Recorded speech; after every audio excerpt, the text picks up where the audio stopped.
Alhamdulillahirabbil alamin wassalatu wassalamu ala nabiyina Muhammadin wa ala alihi wa ashabihi ajmain amma ba'du. Kali ini kita akan bahas apa itu syarat sah diterimanya ucapan la ilaha illallah. Apakah semua yang mengucapkan otomatis sudah diterima? Jawabnya tidak. Kenapa? Ada yang tidak diterima. Contoh orang-orang munafik.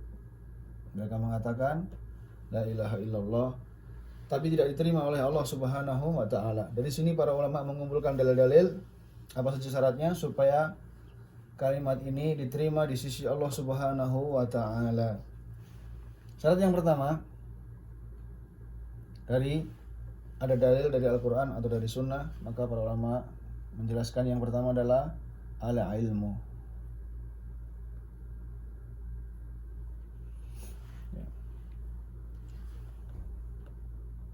Artinya mengetahui.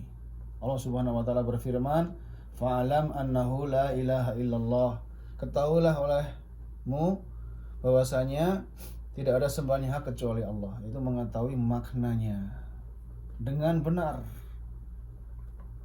Seperti yang dipahami ya orang-orang Arab zaman dahulu, atau sebagaimana ini makna dalam bahasa Arab yang ma'ruf, mengetahui maknanya secara benar.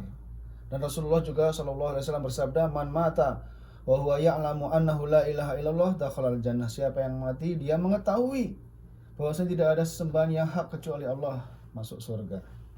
Lawannya al-jahil atau al-jahlu.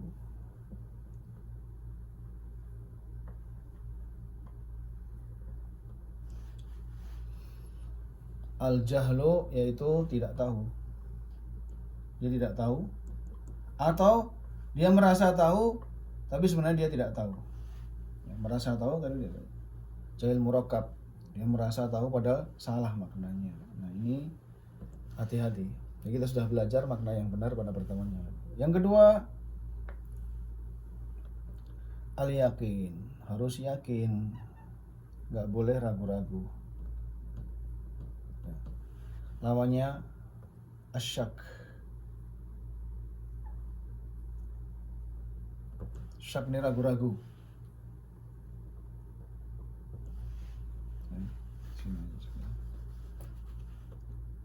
Ragu-ragu, ragu, yakin. Ya, Rasulullah sallallahu alaihi wasallam bersabda,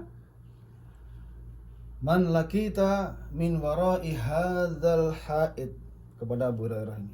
Siapa yang kamu temui di belakang tembok ini, yashhadu alla ilaha illallah, dia bersaksi tidak ada sembahan yang hak kecuali Allah, fabashshiruh, mustaiqinan biha qalbuhu, dalam keadaan hatinya yakin, fabashshirhu bil jannah, maka kabarkanlah dia dengan surga.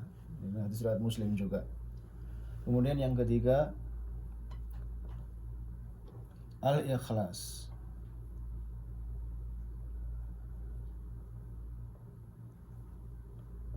Ya, ini mengucapkannya tidak, lawannya apa, tidak boleh, ini dia syirik, toria, atau dia berbuat syirik, ya syirik besar. Ini syirik, ada syirik besar, syirik kecil.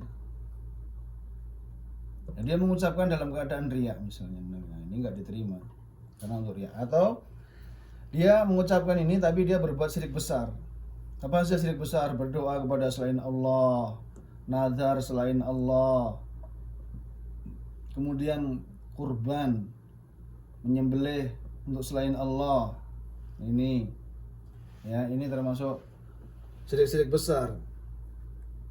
Ini bisa membatalkan, ini membatalkan kalimat ini meskipun dia mengucapkan kalimat la ilaha illallah tapi dia berdoa kepada selain Allah, tapi dia bernazar selain Allah, berkurban, menyembelih hewan, mendekatkan diri kepada selain Allah. Kalimat ini menjadi batal, tidak terpenuhi syaratnya ya. Kemudian yang keempat, al-mahabbah ya.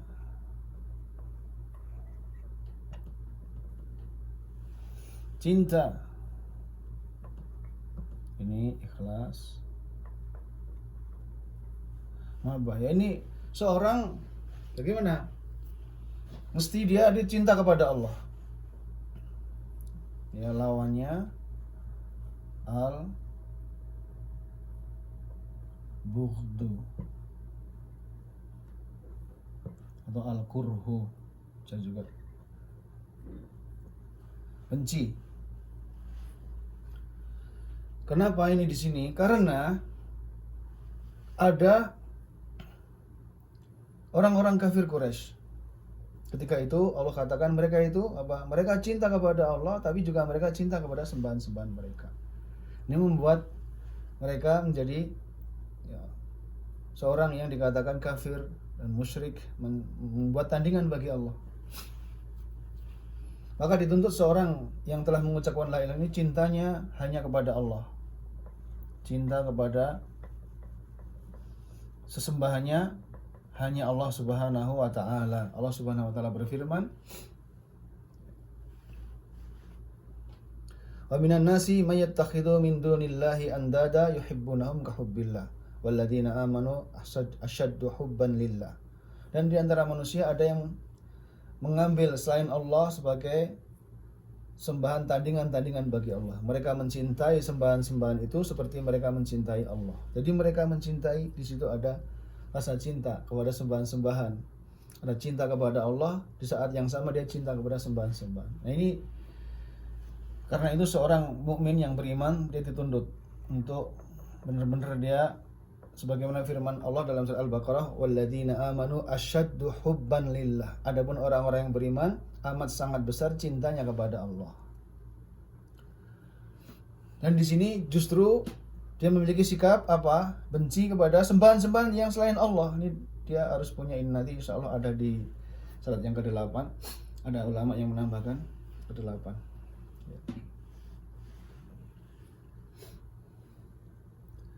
Juga yang ini ada yang ke berapa? Yang ke-3 tadi belum kita sebutkan dalilnya. Ya. Di situ Rasulullah sallallahu alaihi wasallam bersabda, "Fa innallaha qad harrama 'alan nar." Sungguhnya Allah itu mengharamkan neraka. Man qala la ilaha illallah. Siapa yang mengucapkan la ilaha illallah yabtaghi biha wajhallah. Yang dia mengucapkan itu karena mengharapkan wajah Allah. Berdalil tentang ikhlas dalam mengucapkan kalimat la ilaha illallah. Ini kemudian yang kelima,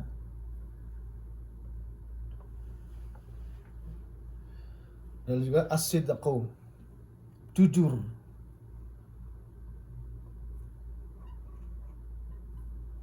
Ya ini jujur. Ini lawannya apa? Al-kadzib. Nah, inilah orang-orang munafik di sini, mereka berdusta. Ini dusta.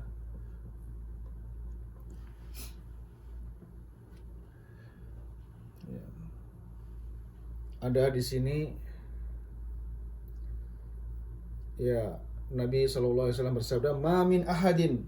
Tidaklah seseorang itu yashhadu an la ilaha illallah, dia bersaksi tidak ada sembahan yang hak kecuali Allah, wa anna Muhammad Rasulullah, dan Muhammad itu utusan Allah, sidqan min qalbihi, jujur dalam hatinya, illa harramahullahu 'alan nar, kecuali Allah akan mengharamkan neraka baginya. Ini Bukhari dan Muslim meriwayatkan hadis ini. Dan yang keenam, al-qabul, yaitu menerima, lawannya menolak. Ar-rad, menolak, atau juga al-kibr, menyombongkan diri. Nah, ini sikap orang-orang kafir zaman dulu terhadap kalimat ini. Mereka menyombongkan diri dan atau mereka menolak kalimat ini. Mereka tidak mau menerima. Ya, di sini kenapa? Ada juga ahli kitab. Mereka tahu sembahan yang hak itu Allah. Ya, dan mereka yakin. Tapi mereka tidak mau menerima kalimat ini. Mereka tetap pada kekafirannya.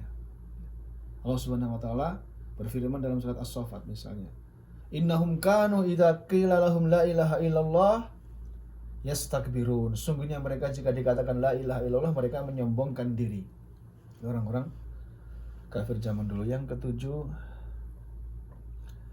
al-inqiyad,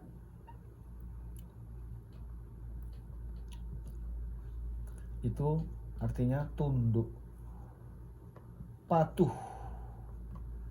Nah, ini juga syarat yang sangat penting. Kenapa? Dengan dia mengucapkan la ilaha illallah, mestinya dia kemudian ini adalah syaratnya dia mesti tunduk dan patuh kepada Allah. Tunduk dan patuh kepada Allah ini mirip dengan makna, sebenarnya makna ini mirip dengan makna Islam. Sudah kita jelaskan pada pertemuan yang lampau.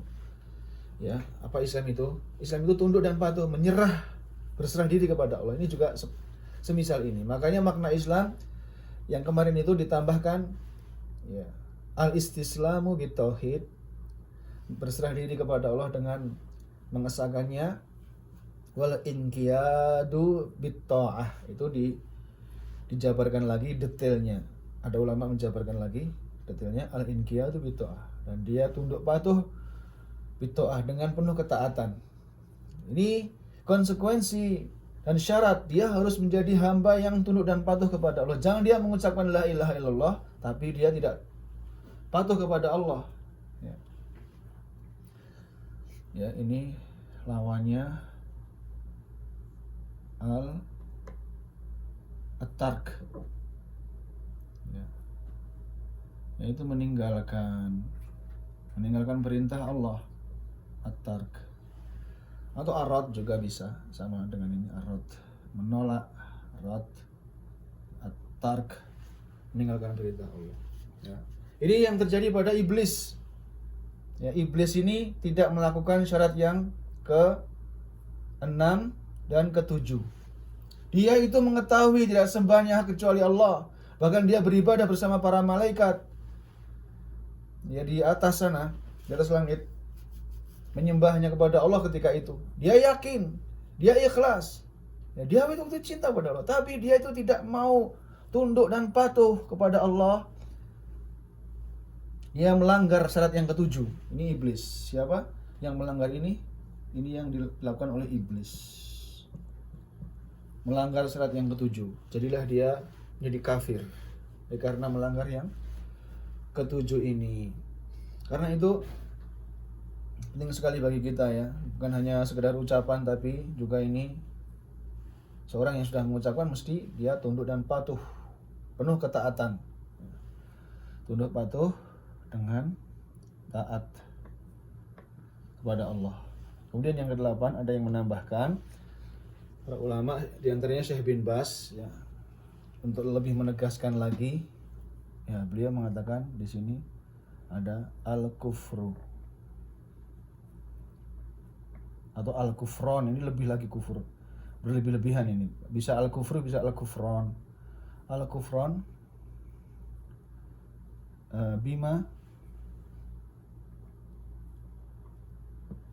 ya'budu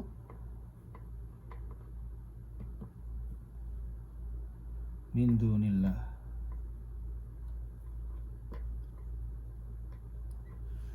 Kufur juga ini al-bughdu juga ini sebenarnya. Al-kufru, al-bughdu, membenci, marah terhadap penyembahan kepada selain Allah. Dia harus mengingkari penyembahan selain Allah. Nah, ini dalilnya dalam surat Al-Baqarah. Allah berfirman, "Faman yakfur bit-taghuti wa yu'min billahi faqad istamsaka bil urwatil wuthqa la infisama laha." Setelah ayat kursi ada ayat ini. Barang siapa yang kufur kepada taghut.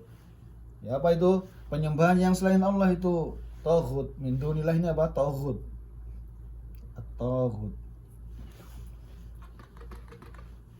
Ini at-taghut.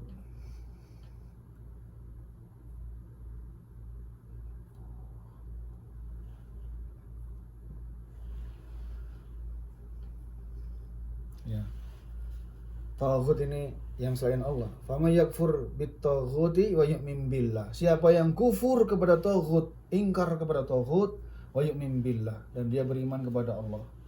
Nah, di sini orang yang beriman kepada Allah, yang sudah mengatakan la ilaha, dia harus mengingkari taghut, sembahan-sembahan selain Allah, dan dia mestinya benci adanya penyembahan kepada selain Allah, dan dia mengingkari, dia nggak setuju dengan adanya penyembahan selain Allah. Nah, jangan sampai kita menjadi orang sudah mengatakan la ilaha illallah, kemudian kita setuju, oke saya setuju, saya senang, tidak masalah, menyembah selain Allah tidak masalah, ini dia gugur dalam syarat yang ke-8. Wallahu ta'ala alam, sallallahu ala rasulillah wa ala alihi wasallam.